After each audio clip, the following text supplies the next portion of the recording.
하나님 말씀을 봉독하겠습니다. 본문과 제목이 좀 바뀌었습니다. 마태복음 7장 7절로 11절 말씀을 새벽에 보고, 저녁에는 요한복음 18장 33절로 38절 말씀으로 말씀을 전해 주시겠습니다. 오늘 새벽에는 마태복음 7장 7절로 11절입니다. 신약성경 제일 첫 번째 책 마태복음 7장 7절로 11절까지 말씀을 제가 봉독하겠습니다. 구하라 그리하면 너희에게 주실 것이요, 찾으라 그리하면 찾아낼 것이요, 문을 두드리라 그리하면 너희에게 열릴 것이니, 구하는 이마다 받을 것이요, 찾는 이는 찾아낼 것이요, 두드리는 이에게는 열릴 것이니라. 너희 중에 누가 아들이 떡을 달라 하는데 돌을 주며 생선을 달라 하는데 뱀을 줄 사람이 있겠느냐? 너희가 악한 자라도 좋은 것으로 자식에게 줄 알거든 하물며 하늘에 계신 너희 아버지께서 구하는 자에게 좋은 것으로 주시지 않겠느냐. 아멘. 왕사 목사님 통해 오늘 구하라 라는 제목으로 하나님 말씀 선포하실 때 은혜 충만하시기를 기원합니다. 제가 잠깐 기도하고 시작하도록 하죠.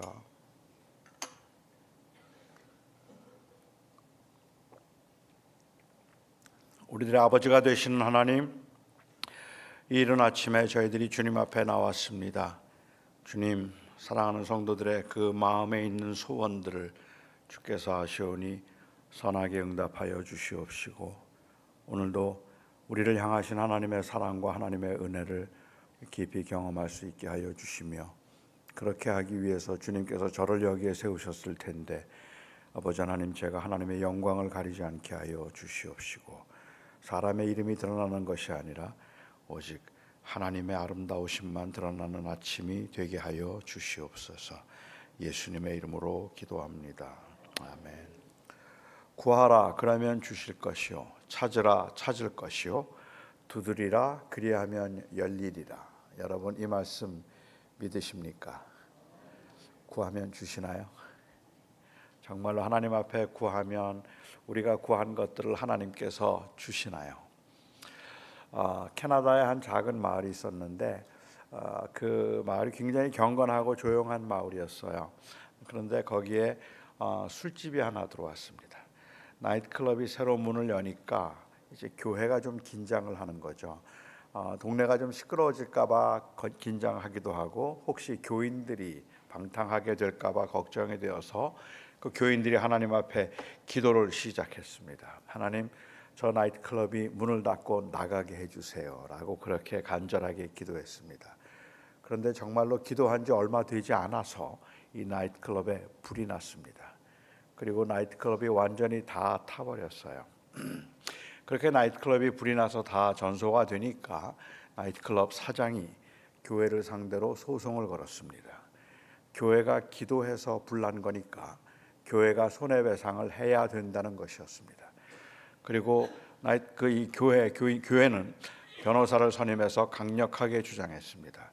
우리가 기도해서 불난 거 아니다. 기도한다고 그런 일 일어나지 않는다. 그리고 나이트클럽 주인은 틀림없이 기도해서 그렇게 된 것이다 얘기했어요. 결국 이 나이트클럽 주인은 기도의 능력을 믿고 있었고, 그리고 교회는 기도의 능력을 믿지 않은 것이 되어버렸습니다. 예수님께서는 틀림없이 구하면 주신다고 말씀하셨고, 찾으면 찾을 수 있을 것이라고 말씀을 하셨지만, 우리의 삶의 현실에서는 구한 대로 되지 않고 아무리 기도하고 찾아도 잘 찾을 수도 얻을 수도 없기 때문에 그 현실적인 괴리감들을 경건하게 살려고 하는 사람들은 하나님의 약속이 틀렸다고 말하거나 예수님의 말이 잘못되었다고 생각하기보다는 우리의 기도가 부족하기 때문일 거라고 생각을 합니다. 틀림없이 하나님의 약속은 맞지만 그럼에도 불구하고 현실에서는 그대로 되어지지 않는 것은 뭔가 우리가 부족한 게 있기 때문에 그럴 것이라고 생각을 하죠. 그래서 많은 사람들은 왜 내 기도가 응답이 되지 않는가를 가지고 고민을 하고, 응답받는 기도 혹은 기도 응답을 위해서는 이렇게 기도하라 하는 식의 책들이나 아니면 권면들이 굉장히 많이 나와 있습니다.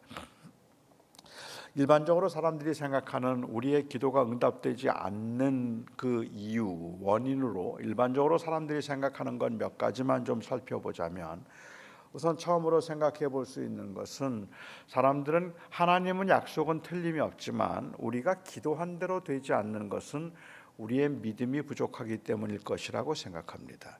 그러니까 우리가 너무 믿음이 부족해서 하나님이 우리의 기도를 들어주지 않으신다고 생각을 하기 때문에 때로는 믿음이 좋아 보이는 분에게 기도를 부탁해서 혹시 그분이 기도를 하면 좀 들어줄까라는 생각을 하기도 하죠. 그래서 믿음으로 기도하면 하나님께서 우리의 기도를 들어주실 것이라고 생각을 하는데, 그런데 믿음이란 도대체 무엇일까? 어떤 기도가 믿음으로 하는 기도일까 하는 것에 대해서는 저희가 의문을 가질 수도 있을 것 같아요. 이때 일반적으로 사람들이 생각하고 있는 믿음으로 기도한다는 말에 믿음의 반대말은 의심일 겁니다. 그러니까 기도하면서 의심하지 말고 하나님이 반드시 주신다는 것을 믿고 기도해야지, 그것을 의심하는 순간 다 아무것도 되는 것이 없다라고 이야기를 하고 생각을 하겠죠. 아마도 사람들이 이렇게 생각하도록끔 하는데 결정적인 영향을 준 성경 구절이 있다면 야고보서 1장 6절 말씀이 아닐까 하는 생각이 듭니다. 오직 믿음으로 구하고 조금도 의심하지 말라. 의심하는 자는 바람에 밀려 요동하는 물결과 같으니 두 마음을 품은 자로 정함이 없는 자로다. 이런 자들은 무엇이든지 주께 구한 것을 얻을 줄로 생각하지 말라라고 얘기했습니다. 그러니까 믿음으로 구하고 의심하지 말라고 했으니까 여기에 믿음으로 구한다는 것은 조금도 의심하지 않는 그 상태를 믿음이라고 이야기하죠. 하나님께서 우리 아들을 좋은 학교에 보내주실 줄로 믿습니다 하고 기도하면 그 아이가 공부를 얼마나 잘하든지 잘하지 못하든지 상관없이 하나님 좋은 학교에 보내주실 줄로 믿습니다. 그런데 아무리 생각해도 의심이 생기잖아요. 공부를 잘 못하는데 갈 수 있을까? 그런 마음이 생기면 이 의심마귀를 물리쳐야 되는 겁니다. 반드시 해주실 줄로 믿습니다. 하나님은 능력의 하나님이시니 반드시 그렇게 하실 줄로 믿습니다 라고 생각하는, 그렇게 기도하는 것이 믿음으로 기도하는 거라고 생각을 하면, 이 믿음이라는 것은 결국은 일종의 정신통일입니다. 된다 될 줄로 믿습니다, 되어서 감사합니다 하는 그 마음의 정신통일이 믿음이 좋은 상태라는 거죠. 하지만 야고보서 1장 6절 말씀을 그렇게 이해하는 것은 문제가 있습니다. 왜냐하면 야고보서 1장 6절 말씀은 5절과 연결시켜서 봐야 할 텐데, 이 말씀은 사실은 고난 중에 있는 성도들에게 하신 말씀이에요. 고난 가운데 있으면서 굉장히 혼란스럽기도 하고 힘들고 버겁기도 한 그러한 상황에 있을 때, 고난 중에 있는 사람들에게 1장 5절에 보면 너희는 하나님 앞에 지혜를 구하라라고 이야기를 해요. 그러니까 무엇을 구해야 할지가 이미 결정된 상황입니다. 지혜를 구하라. 후히 주시고 꾸짖지 아니하시는 하나님께서 너희에게 지혜를 주실 것이라. 그러나 지혜를 구할 때 너희는 조금도 의심하지 말라라고 그렇게 말씀을 하고 계시는 것이죠. 사실은 우리는 고난을 당하면 내가 왜 고난을 당하는지, 고난 가운데는 어떻게 살아야 되는지, 어찌하여서 의인들은 그렇게 고난을 당하는데 악인들은 그렇게 잘 사는지, 모든 것들이 혼란스럽기도 하고, 그리고 내가 뭘 잘못했을까 생각을 해보면 모든 게 다 때로는 부당하다는 생각이 들기도 한다는 말입니다. 하나님의 원하심과 계획은 무엇일까를 잘 알 수 없을 때 너는 하나님 앞에 지혜를 구하라. 이럴 때는 어떻게 해야 되는지, 무엇을 해야 되는지 지혜를 구하는데 조금도 의심하지 말라. 무엇을 의심하지 말라는 말씀일까요? 13절, 14절, 15절 넘어가서 보면 하나님의 선하심은 그림자도 없는, 그러한 그 그림자도 없는 빛과 같다고 말씀을 하시면서 결국은 여기서 강조하고 있는 것은 하나님의 선하심을 의심하지 말라는 거죠. 내가 구하는 것은 다 될 것이라고 믿으라는 이야기를 하는 것이 아니라, 어떠한 상황과 환경에서도 하나님은 선하시니까 하나님께서는 나를 선하게 인도해 주실 것이라는 이 사실을 믿는데, 이 사실을 의심하지 말라는 이야기입니다. 의심하면 다 흔들리는 거죠. 사실 그런데 우리는 기도 생활을 하면서 우리가 기도하는 것이 정말로 정욕으로 구하는 것은 아닐지, 이게 정말 하나님이 원하시는 일일지 우리는 끊임없이 스스로에게 물어야 되잖아요. 이게 내 욕심에서부터 비롯되는 것이라서 무조건 달라달라고 말한다면 그게 과연 합당한 기도인가 물어야 되잖아요. 그런데 그런 질문과 물음을 갖고 있다고 해서 그게 믿음이 없다고 말할 수는 없겠죠. 우리가 믿는 믿음은 내가 가지고 있는 자기의 확신을 믿음이라고 부르는 것이 아니라 그 선하신 하나님을 온전히 신뢰하는 것을 믿음이라고 부르는 거잖아요. 그러니까는 그 내가 믿음으로 산다고 이야기를 하면 이 말은 나는 분명히 될 거야, 분명히 잘할 거야, 우리 교회는 반드시 부흥할 거야, 우리는 반드시 부자가 되게 하나님께서 해주실 거야, 내가 기도했으니까 다 될 거야 라고 말하는 자기 확신이 믿음이 아니라 하나님은 선하신 하나님이라 나를 선하게 인도해 가실 것이라는 그 하나님, 그래서 그 하나님을 내가 온전히 신뢰하겠다고 하나님께 맡기고 살아갈 수 있는 것이 믿음이잖아요. 만일 그렇다면 믿음으로 구하라고 말씀을 하실 때 우리가 기도가 응답이 안 되는 이유가 믿음이 없어서 그렇게 기도가 응답이 안 되고, 믿음이라는 것은 반드시 될 것이라는 확신을 의미하는 것이라면 저는 그건 아니라는 생각이 드는 거죠. 하나님께서는 우리의 기도를 다 들으셨는데 믿음이 없어서 기도를 응답하지 않으신다? 의심하지 않아야지 하나님께서 들어주신다? 어떤 분들은 또 말씀하시기를 우리가 기도가 응답이 안 되는 이유는 정성이 부족하기 때문이라고 이야기를 해요. 기도를 좀 더 하나님 앞에 정성을 들여서 기도를 해서, 그래서 기도의 수가 차야 하나님께서는 역사하시는데, 그런데 우리가 기도가 부족하다는 말이에요. 그래서 하나님 앞에 정성을 보일 때 그때 하나님께서는 우리의 기도를 들어주신다고 사람들은 생각하기도 하죠. 글쎄요, 어쩌면 이것은 그냥 조금은 더 기복적이기도 하고, 또는 아니면은 샤머니즘의 그러한 영향일 수도 있겠다는 생각이 드는데, 정성이면 하늘을 움직일 수 있다는 그러한 생각을 하고 우리는 많은 경우에 우리의 소원들을 하나님 앞에 그렇게 기도하는 경우도 있다는 말입니다. 40일 철야 기도를 하고 새벽 기도를 하고, 저는 사실은 제가 생각할 때는 40일 새벽 기도를 하고 아니면은 30일 동안 철야 기도를 한다고 이야기하면 저는 그게 굉장히 소중하다고 생각을 하기는 하지만 그것은 하나님 앞에 많이 기도하여야 하나님이 들어주시기 때문에 하는 것이 아니라 우리의 간절함의 표현일 뿐이에요. 하나님은 많이 기도한다고 들으신 분이 아니잖아요. 기도의 수를 채우는 것을 하나님이 원하시는 분이 아니시라서 주님께서는 말씀하시기를 너희는 이방인과 같이 중언부언하지 말라. 이방인들은 많이 구하여야 얻을 줄로 알거니와 하늘에 계신 너희 아버지께서는 너희가 구하기 전에 이미 있어야 할 것을 아시느니라 라고 말씀하시죠. 여기서 말씀하고 계시는 중언부언이라는 말은 말을 더듬는다든지 아니면 그냥 단순히 말을 반복하는 것을 의미하는 것이 아니라 의미 없이 말을 반복하는 것입니다.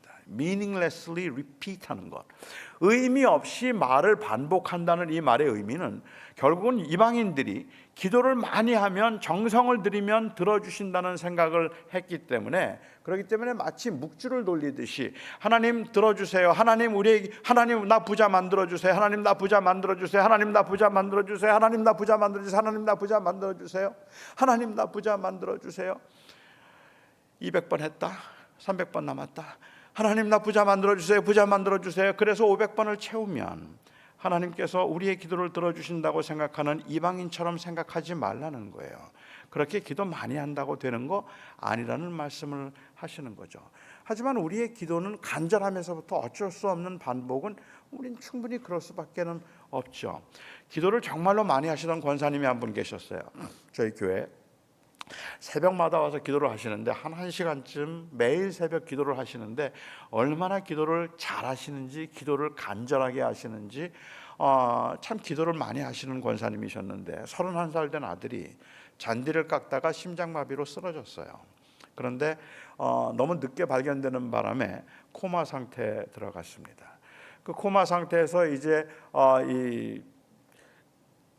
그 식물 인간이 이제 되는 그러한 상황인데, 그가 사실은 뇌가 이제 기능을 하지 않고 죽었는가 하는 것을 뇌사 판정을 하기 위해서 실험을 합니다. 한 1시간에 걸쳐서 기계를 떼어서 반응하는가를 보고 또 다시 붙였다가 또 기계를 떼어서 반응하는 번을 보고 1시간 동안 이제 뇌사 판정을 하기 전에 그런 걸 하는데, 권사님하고 저하고 둘이 병원에 있는 동안에요, 이 기도를 잘하시는 권사님이 딱 2마디 하세요. 1시간 내내 딱 2마디. 하나님, 잘못했어요. 하나님 살려주세요. 하나님 잘못했어요. 하나님 살려주세요. 하나님 살려주세요. 하나님 살려주세요. 하나님 잘못했어요. 1시간 동안 그냥 길을 가면서도 하나님 잘못했어요. 하나님 살려주세요. 수없이 반복해요. 저는 이건 중언번이 아니라고 생각해요. 왜냐하면 그 마음에 있는 간절함이니까. 다른 어떤 말로도 표현할 수 없는 그 말을 그렇게 표현할 수밖에 없으니까. 우리가 새벽마다 똑같은 기도를 하는 것 같지만 그 기도가 중언번이 아닌 이유, 맨날 하나님은 다 알고 계시는데 뭐하러 이렇게 자꾸 똑같은 기도를 할까? 어제도 했고 오늘도 했고 내일도 했고 계속해서 하고 있는 이유는 그것은 바로 진실함과 간절함의 문제인 것이지 많이 기도하면 들으신다고 생각하기 때문은 아니잖아요. 아마도 사람들이 많이 기도하면 들으신다고 생각을 해서 그렇게 강청하면 하나님이 들어주신다고 생각하게끔 만드는데 결정적인 영향을 준 성경 구절이 있다면 제가 이해하기에는 누가복음 18장이 아닐까 하는 생각이 듭니다. 누가복음 18장에서 주님께서는 비유로 말씀하시면서 한 마을에, 한 도시에 아주 불의한 재판관이 있었고 그리고 이 억울한 사정이 있었던 과부가 있었습니다. 이 억울한 사정에 있는 과부는 너무 억울하기도 하고 너무 힘들었기 때문에 재판관을 찾아가서 계속해서 자기의 원한을 좀 풀어달라고 강청을 합니다. 하지만 이 재판관은 불의한 재판관입니다. 주님께서 말씀하신 것처럼. 그래서 들어주지를 않아요. 아무리 와서 강청을 해도 들어주지를 않는 거예요. 또 찾아갔습니다. 듣지도 않아요. 또 찾아갑니다. 만나주지도 않아요. 또 찾아갑니다. 나중에 재판관이 생각하기를 내가 하나님을 두려워하지 않고 사람을 무시하지만 내가 이 과부의 원한을 들어주지 아니하면 자꾸 찾아와서 나를 귀찮게 할 것이니 내가 그의 원한을 들어주리라. 그리고 원한을 들어주었어요. 그러면서 주님께서는 이 비유를 마감하며 말씀하시기를 하물며 하늘에 계신 너희 아버지께서 너희의 원한을 듣지 아니하시겠느냐라고 그렇게 말씀을 하셨단 말입니다. 그러니까 이 말씀을 잘못 이해하면 마치 이것이 대조가 되고 있는, 비교가 되고 있는 상황인 거죠. 자, 여기에 불의한 재판관이 있어서 그 불의한 재판관이 있었는데 이 억울한 과부가 매일매일 찾아가서 강청을 했지. 그렇게 강청을 했더니 귀찮아서 그냥 들어주었잖아. 이것처럼 우리 하나님 앞에도 자꾸 기도하면 하나님이 들어주셔. 만일 그렇게 이해를 하면 하나님은 불의한 재판관보다 더 불의해지는 거 아시죠? 우리는 3년도 넘게 기도했는걸요. 우리는 5년도 넘게 기도를 했는데요. 그런데 아직도 안 들어주시는데요. 하나님은 마치 불의한 재판관은 그래도 귀찮아서라도 들어주셨는데 우리 하나님이 그냥 우리가 자꾸 기도했더니 귀찮아서 들어주시는 하나님이시라면 그 하나님이 좋은 하나님이시겠습니까? 아니에요. 하나님께서는 이 비유를 통해서 그 재판관이 얼마나 불의한가를 말씀하시는 거예요. 이 못된 재판관은 그 과부의 사정은 생각하지도 않고 그냥 귀찮아하는 거죠. 그런데 자꾸 찾아가서 기도했더니 귀찮아서 들어주었다. 그러나 우리의 하나님은 그는 악한 자인데도 그렇게 들어주셨다면 우리의 하나님께서 너희의 그 원한을 들어주시지 않겠느냐. 이 말은 하나님께서 우리의 신음소리조차도 놓치지 않으신다는 말이에요. 우리가 계속해서 기도해야 하는 이유가 있다면 우리의 기도 중에 단 한 기도도 땅에 떨어진 기도가 없기 때문에 그렇죠. 특별히 주님께서는 이 누가복음 18장의 비유를 17장에 환난에 관한 말씀을 하신 다음에 하신 이 비유입니다. 환난 가운데 핍박이 있고 순교를 당한 사람들이 있는 상황에서 하나님 앞에 부르짖어 기도하죠. 그렇게 기도할 때 주님께서는 그렇게 기도하다가 낙심하지 말아라, 낭망하지 말고 지속적으로 기도하라고 말씀하시면서 그 이유는 하나님은 우리의 기도를 들으시는 분이시기 때문이다 라고 이야기하는 거죠. 많이 기도해서가 아니라 우리를 사랑하시는 하나님이시기 때문에 우리가 하는 어느 때는 기도가 안 나와요. 기도를 할 수가 없어서 그냥 주님, 그래도 주님은 그 신음도 들으시는 분이시라는 말입니다. 우리가 계속해서 낙심하지 말고 기도해야 하는 이유는 많이 해야 되기 때문이 아니라 그 기도를 하나님이 들으시기 때문입니다. 세 번째로 사람들이 기도가 응답이 안 되는 이유를 우리의 기도가 정욕적이기 때문이라고 생각을 할 겁니다. 기도가 정욕적으로 구하면 하나님이 들어주시지 않는다고 생각을 하는데, 사실은 정욕이라는 게 뭘까 하는 것도 좀 고민이 되기는 하잖아요. 우리의 일상에 필요한 것들을 구하는 것이 정욕이겠습니까? 우리의 아이들이 좋은 직장에 취직하기를 위해서 구하거나, 가족들의 건강을 위해서 기도하거나, 교회가 성장하기를 위해서 기도한다면 그게 정욕입니까? 저는 여기서 정욕적으로 구하라는 말을 어느 때는 그것이 마치 세상적인 일들은 다 정욕적인 일인 것처럼 생각을 하고 있기 때문에 그러한 것들이 정욕적으로 보이지 않으려고 하는 경우들이 있는 것 같아요. 하나님이 이번에 저희 사업 잘 되게 좀 해주시면, 그러면 제가 건축 헌금하겠습니다. 그러면 그 사업이 잘 되는 것이 마치 경건한 일이 되는 것처럼 말입니다. 저는 그렇게 기도할 이유가 없다고 생각해요. 야고보서 3장 4장에서 이 말씀을 하실 때 그 말의 의도는 교회 안에 분쟁이 있었어요. 교회가 특별히 지도자들 때문에 교회가 갈라졌는데, 그렇게 교회가 싸우고 있던 그 이 야고보서를 받아보고 있는 교회를 향해서 야고보 사도가 말하는 것은, 너희가 얻지 못하면 구하지 아니하며 구하여도 얻지 못하면 정욕으로 쓰려고 잘못 구하는 것이다 라고 그렇게 말씀을 하셨죠. 그러니까 교회 안에 분쟁이 생기면 기도해야지, 왜 기도를 안 하느냐 그 말씀이고, 기도했는데도 안 되는 이유가 있다면 그 기도가 정욕적인 기도였기 때문이다라고 이야기를 하는 거죠. 따라서 여기서 말하는 정욕적인 기도라고 하는 것은 그 3장에서 이 야고보 사도가 설명하는 것처럼 분쟁적이고, 그리고 독선적이고, 자기중심적이고, 위로부터 난 지혜는 관용과 그리고 양순함이 있다고 그렇게 이야기를 합니다. 바꿔서 이야기를 하자면, 우리가 그 정욕적인 기도라는 것은 이 분쟁이 생겼을 때 상대방을 원수로 여기고 그를 용서하고 그를 사랑하지 않으려고 그가 망하기를 위해서 기도하는 게 정욕적인 기도라는 말이에요. 그 기도를 하면서 하나님, 저자들이 다 망하게 하시고 저자들이 잘못되게 하시고 저자들은 전부가 다 자손들이 다 벌을 받게 해주시옵소서라고 기도한다면 그것이 바로 정욕적인 기도라는 이야기를 하고 있는 것이죠. 우리의 일상을 위해서 기도하는 것, 그것은 정욕적인 기도라고 볼 것이 아니라고 저는 생각합니다. 어떤 분들은 하나님의 뜻대로 구하지 않기 때문에 기도가 응답이 안 된다고 이야기하기도 합니다. 당연히 맞는 말이긴 하지만 우리의 문제는 뭐가 하나님의 뜻인지 모른다는 거잖아요. 뭐가 하나님의 뜻인지를 모르기 때문에 제가 아는 분들 그 기도 가운데 그분들이 고백하는 이야기지만, 때로는 1시간 동안 하나님 앞에 기도해요. 하나님, 우리의 아이들 잘 되게 해주십시오. 우리 부모님 건강하게 해주십시오. 우리 교회가 부흥하게 하십시오. 하나님, 이렇게 되게 하시고 모든 나라가 잘 되게 해주시고, 간절하게 기도를 1시간 동안 하고 난 다음에 맨 마지막에 결론이, 그러나 내 뜻대로 마옵시고 아버지의 뜻대로 하옵소서. 그럼 뭐하러 1시간 동안 기도했지 하는 생각이 들잖아요. 그냥 처음 할 때 뜻대로 하세요. 그러면 10초도 안 걸릴 기도를 내가 막 다 하고 난 다음에, 그러나 내 뜻대로 마시고 아버지의 뜻대로 없어서, 여기에 그렇게 기도하는 이유는 내게는 이런 소원들이 있지만 그러나 사실은 하나님의 뜻이 내 삶 속에 이루어지기를 원합니다라고 하는 간절한 소원이니까, 그러니까 그렇게 기도하는 게 그 기도가 맞죠. 그런데 어떤 경우에는요, 이 하나님의 뜻대로 하옵소서가 마치 일종의 그 패스워드 같은 그런 느낌을 가질 때가 있어요. 꽤 많은 분들이 그런 경우들을 저도 이제 경험을 했는데, 우리 아이가 그 회사에 취직하게 해주세요라고 기도를 해요. 하나님, 그 회사에 꼭 들어가게 해주세요. 그러나 내 뜻대로 마옵시고 아버지의 뜻대로 하옵소서. 근데 아버지의 뜻대로 못 들어갔어요.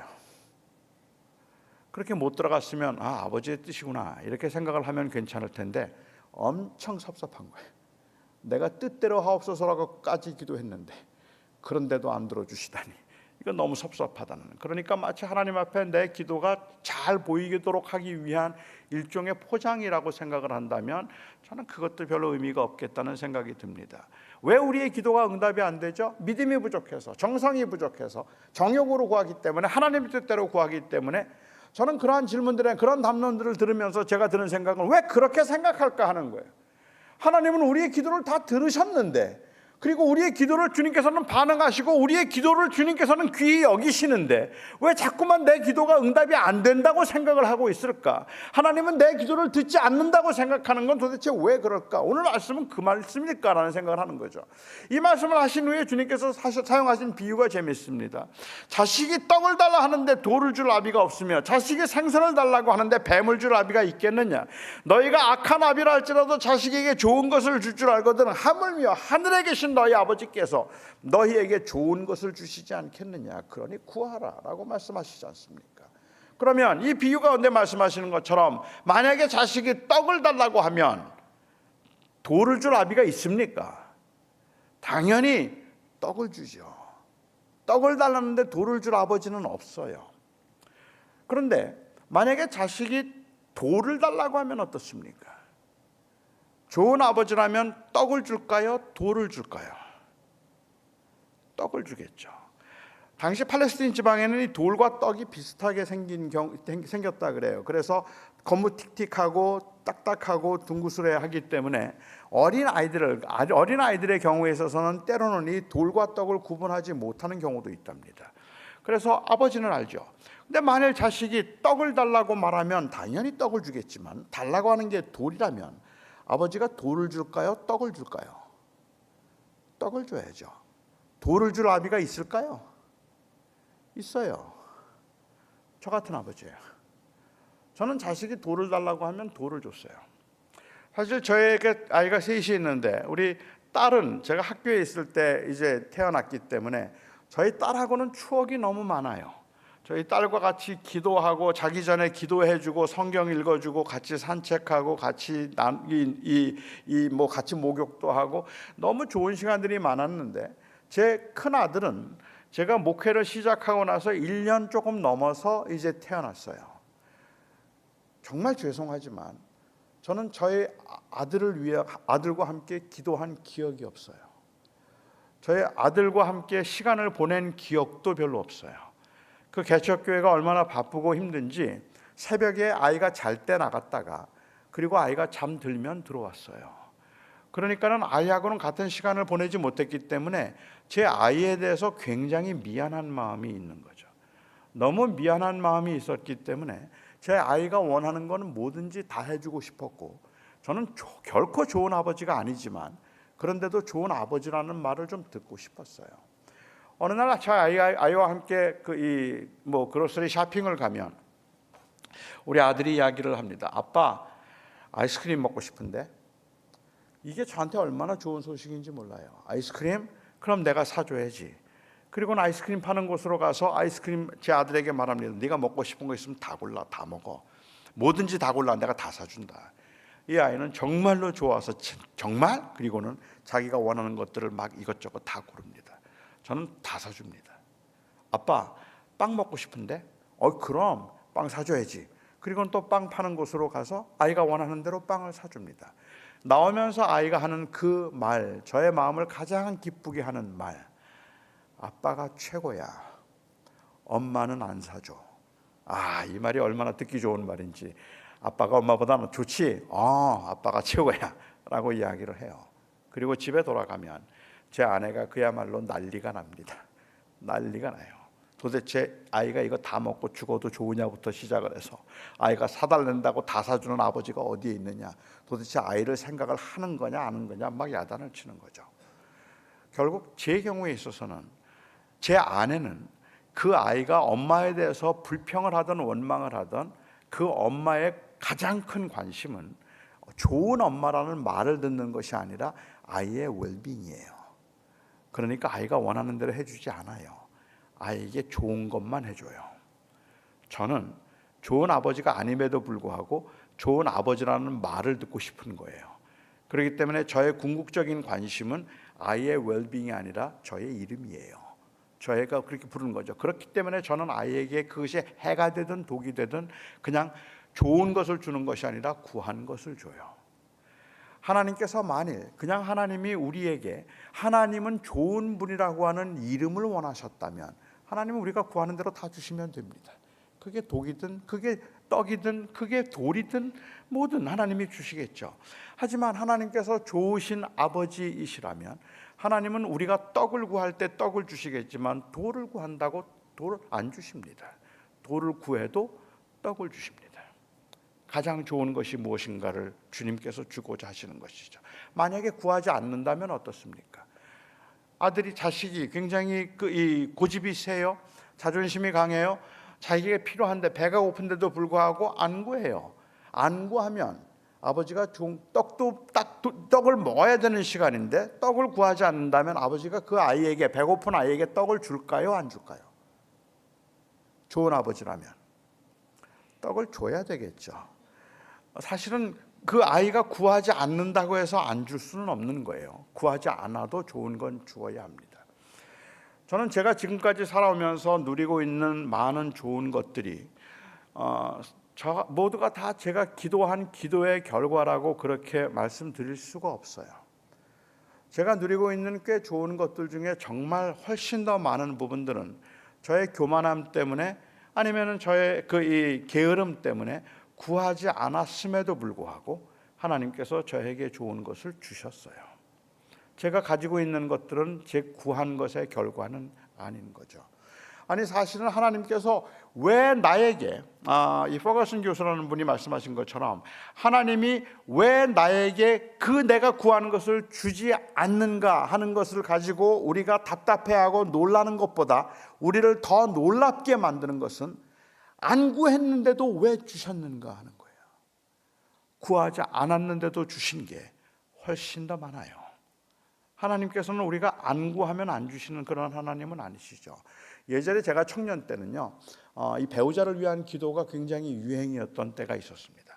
배우자를 위해서 기도하라고 그렇게 막 권하곤 중요한 거니까, 그래서 배우자들을 위한 기도 100가지 적어놓고 그런 배우자와 결혼하게 달라고 간절하게 기도하기도 했는데, 저는 저의 교만함 때문에 배우자를 위해서 한 번도 기도한 적이 없습니다. 단 한 번도. 모든 자매들이 저를 좋아하니까 그냥 내가 너 그러면 네 그랬는데 기도를 해요. 그냥 다 좋아하는데.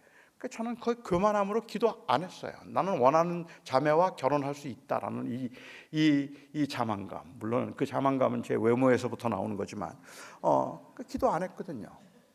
그런데 하나님께서 저에게 최고의 아내를 주셨어요. 제 기도의 결과가 아닙니다. 하나님의 선하심 때문입니다.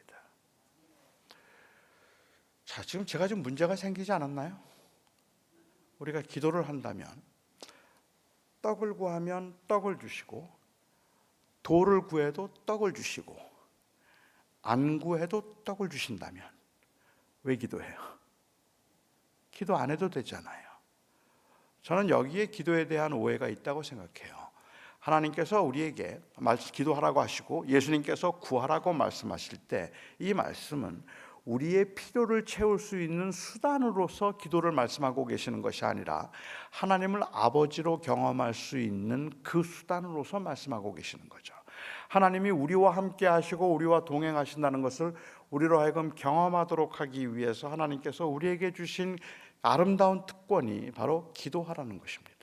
기도를 해야 뭘 주신다는 그러한 관계가 아니라 내가 너를 눈동자같이 살피지만 기도하는 사람이 그 하나님의 아버지 되심과 나를 살피시는 것을 경험할 수 있는 그 관계를 확인하기 위한 것, 이것이 바로 기도의 궁극적인 목적이었다고 저는 생각을 합니다. 제가 신학교에 있을 때 저희 교수님 중에 한 분이 닥터 그린웨이라고 하는 분이 한 분 계셨습니다. 이 닥터 그린웨이라고 하는 분은 멕시코에 선교를 오랫동안 하셨던 분입니다. 한 12년 동안 멕시코에서 선교를 하셨는데 한 번은 저에게 그 멕시코에서 있었던 일을 말씀해 주신 적이 있어요. 멕시코에서 선교를 할 때였는데 밖에서 누가 문을 두들기더래요. 그래서 나가보았습니다. 한 10살쯤 된 멕시코 여자아이가 문 앞에 서 있었는데 너무너무 초라하고 그리고 꾀죄죄한 모습으로 두려움에 가득 찬 얼굴을 하고 그 문 앞에 떨면서 서 있었습니다. 그 몰골을 보니까 너무 안 되기도 하고 너무 불쌍해서 일단 집으로 들어오라고 했습니다. 그리고 그 아이에게 물었습니다. 무슨 일인가? 그러자 이 아이가 아주 조심스럽게 입을 열어서 이야기를 합니다. 자기 엄마는 자기가 3살 때 죽었고 그리고 자기 아버지는 알코올 중독자였는데 4개월 전에 술에 취했던 술이 취한 아버지가 자기를 총으로 쏴서 죽이려고 했다는 거예요. 그래서 무서워서 그 집에서 도망 나왔다라고 얘기했습니다.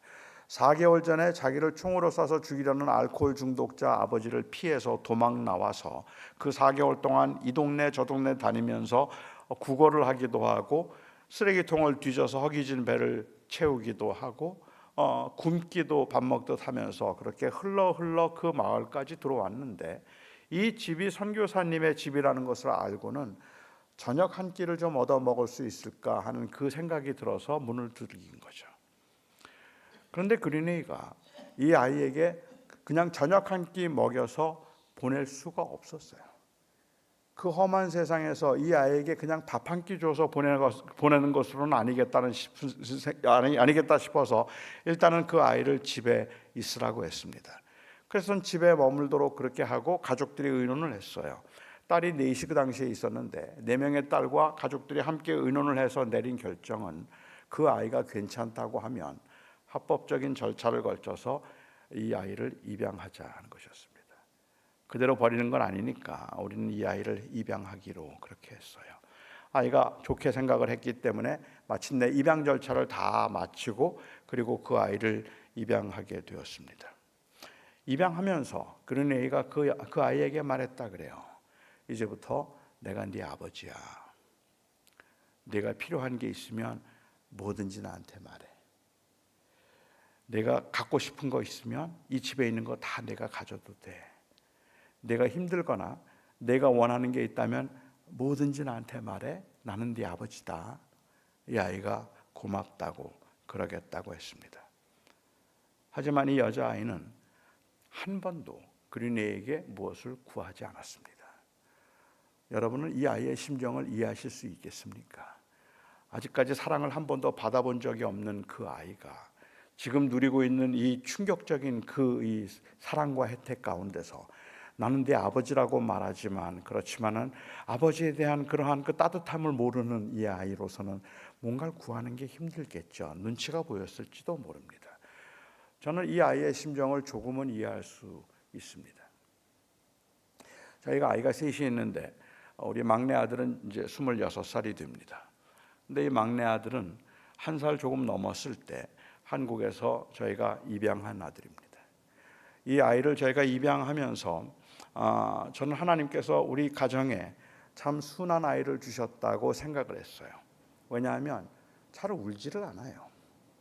그렇게 칭얼대는 일도 없어서 참 하나님께서 우리 집안에 참 순한 아이를 주셨구나라고 생각을 했는데, 물론 그게 그 아이의 성격인지 아니면 그 환경 때문에 온 것인지 제가 그렇게 정확하게 말할 수는 없겠지만, 제가 보기에는 나중에 보니까 이 아이는 눈치를 보고 있는 거예요. 4살이 되고 5살이 되는데 말을 못해요. 병원을 찾아가서 혹시 자폐가 아닐까? 아니면 언어장애가 있나? 여러 가지 검사를 다 받아보았는데 다 괜찮다는데, 그런데 말을 잘 안 해요.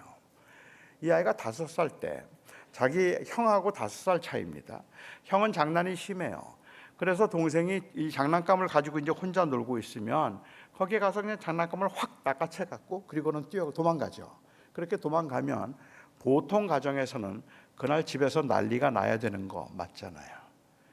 저를 찾아와서 울면서 불면서 형이 내 걸 뺏어갔다고, 형 좀 야단쳐달라고, 저거 도로 뺏어달라고 그렇게 막 울어야 그게 정상이잖아요. 그런데 저희 막내 아들은 자기 형이 장난감을 빼앗아 가면 이렇게 쳐다봐요. 그리고 자기 방에 들어가서 조용히 문을 닫고 혼자 울어요. 한 번도 저보고 도와달라는 말을 하지 않아요. 뭐가 필요해도 필요하다는 말을 한 적이 없어요. 한 10여 년 전에 저희 딸이 결혼을 했는데, 이제 제가 서부에 있을 때 동부에서 결혼을 했기 때문에 제 아내는 결혼을 돕기 위해서 미리 가고, 결혼식 이틀 전에 제가 우리 막내 아들을 데리고 결혼식에 참석을 하기로 그렇게 계획을 세웠습니다. 그런데 떠나기 하루 전에 이틀 전에 이 아이한테 전화가 왔어요. 제가 교회 사무실에 있는데 전화가 와서 자기가 다리를 다쳤다는 거예요.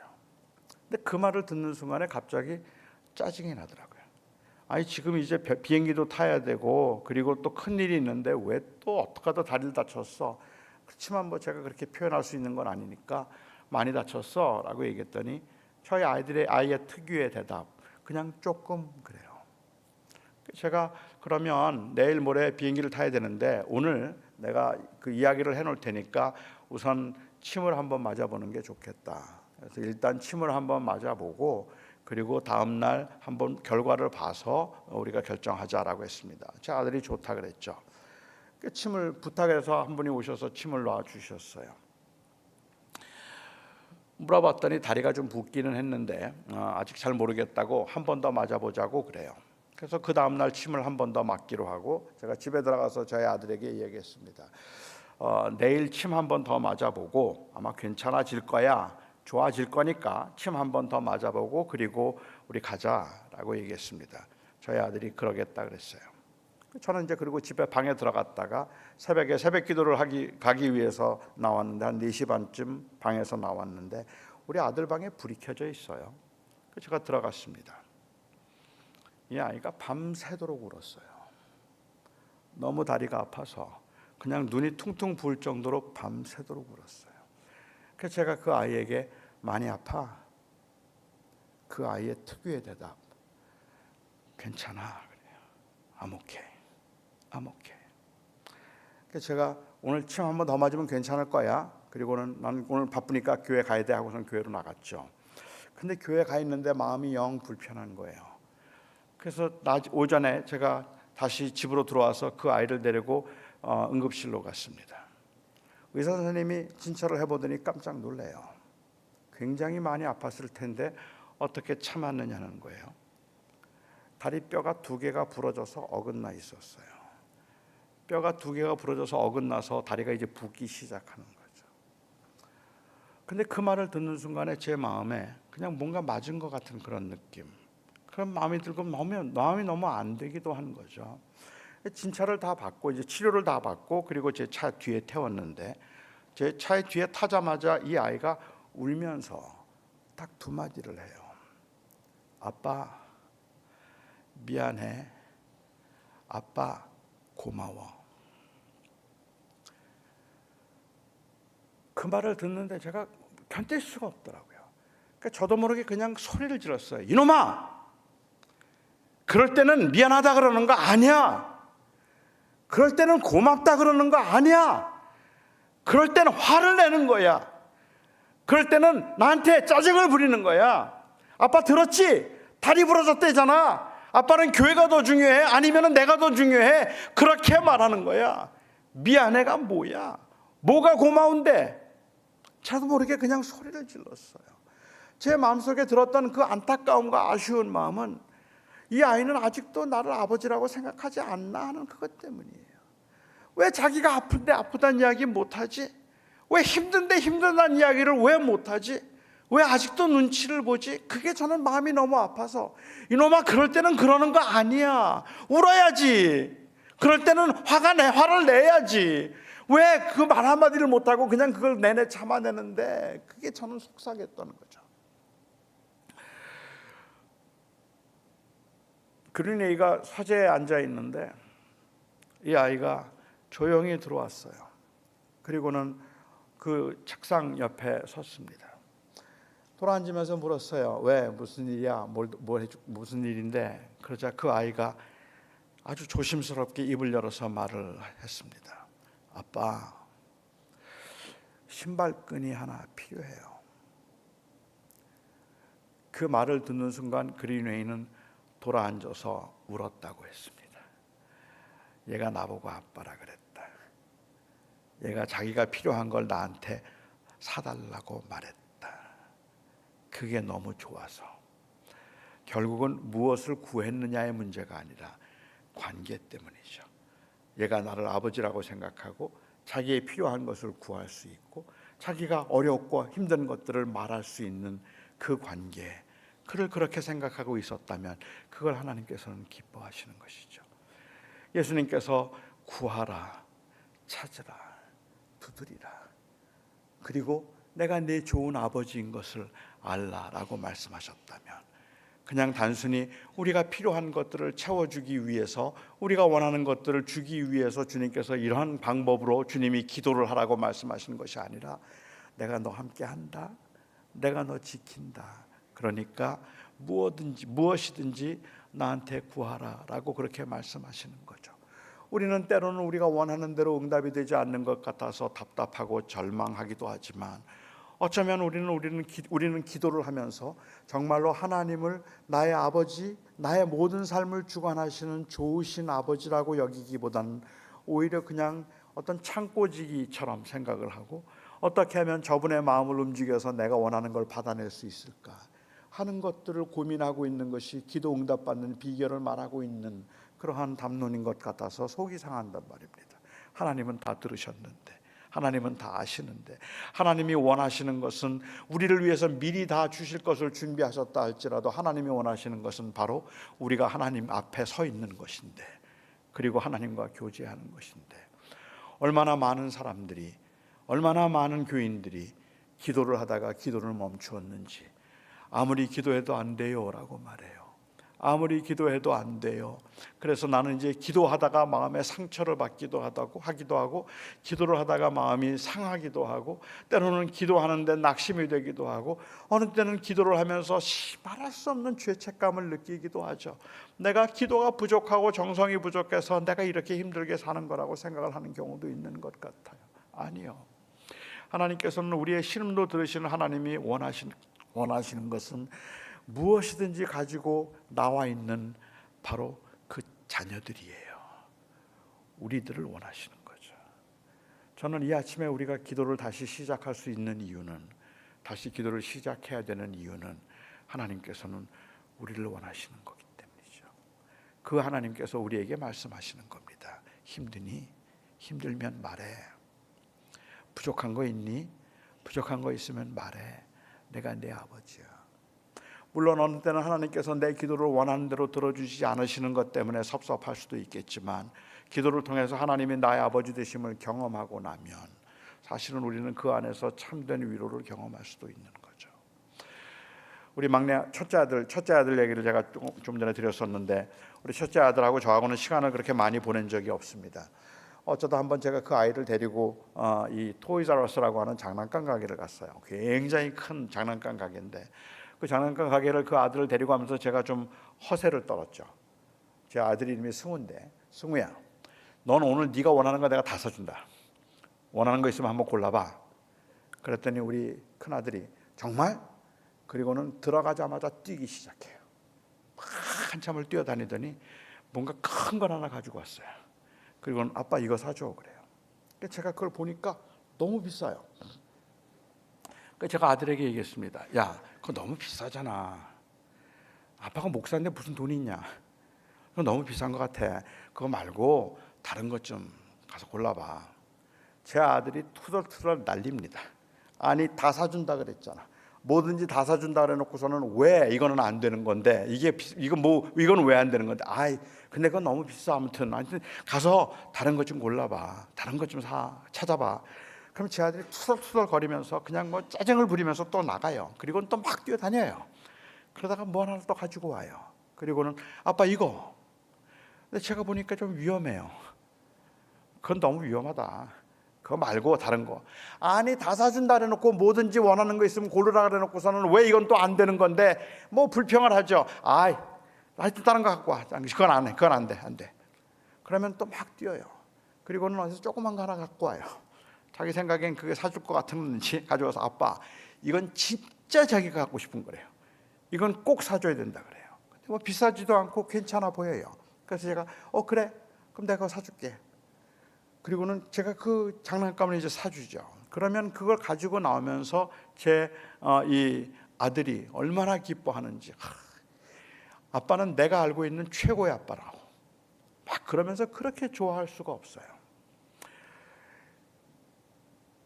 전 그런 생각을 했었어요. 만약에 저희 교회에 돈 많은 어떤 집사님이 우리 아들을 데리고 가서 승우야, 내가 오늘 네가 원하는 거 뭐든지 사줄게.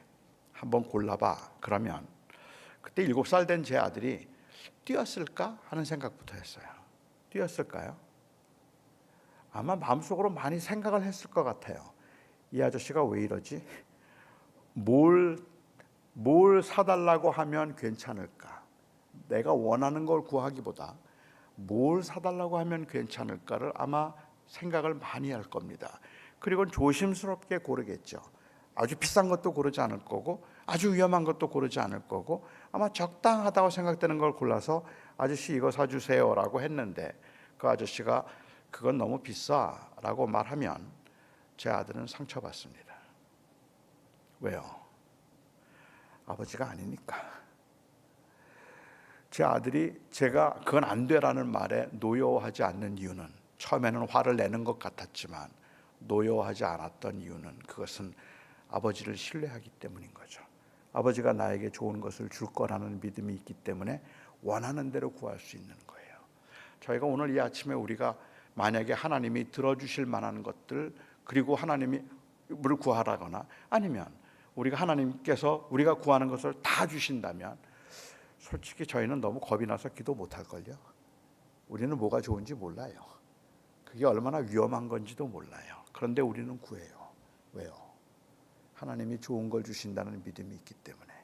하나님께서 내가 그냥 구한다고 다 주시지 않고 나의 최선을 아신다는 것을 알기 때문에 우리는 구할 수 있는 거죠. 때로는 섭섭해하기도 하고 때로는 낙심하기도 하지만 그래도 우리가 기도를 멈추지 않는 이유는 하나님이 아버지이시기 때문에 그런 거죠.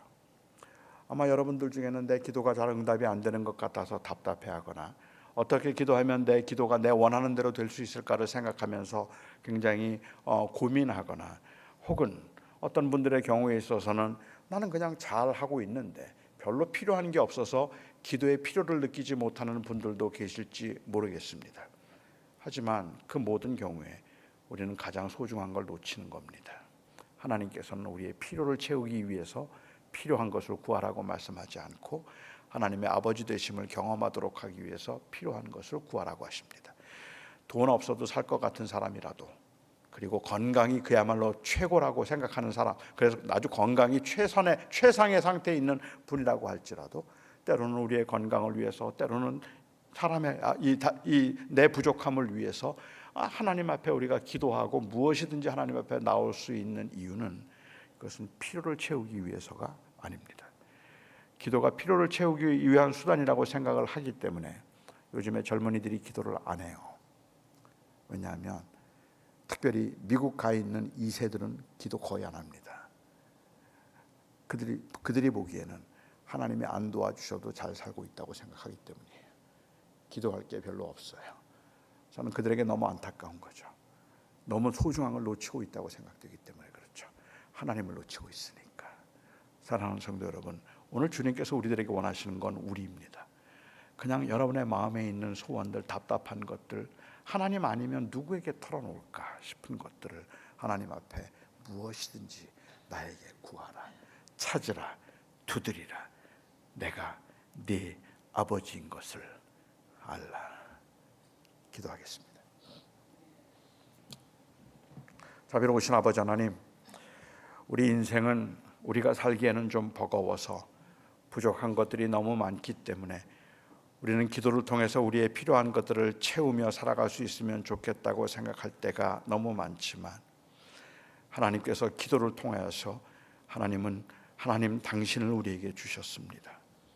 그래서 우리로 하여금 하나님의 아버지 되심을 경험하도록 하기 위함이라면, 이 시간에 너무 힘들어서 기도하지 못했던 분들, 아무리 기도해도 응답되지 않는 것 같아서 기도를 멈추었던 분들, 또한 하나님 살아가면서 아무런 부족함이 없어서 기도의 필요를 느끼지 못하고 있는 분들, 어떤 상황에 처해 있든지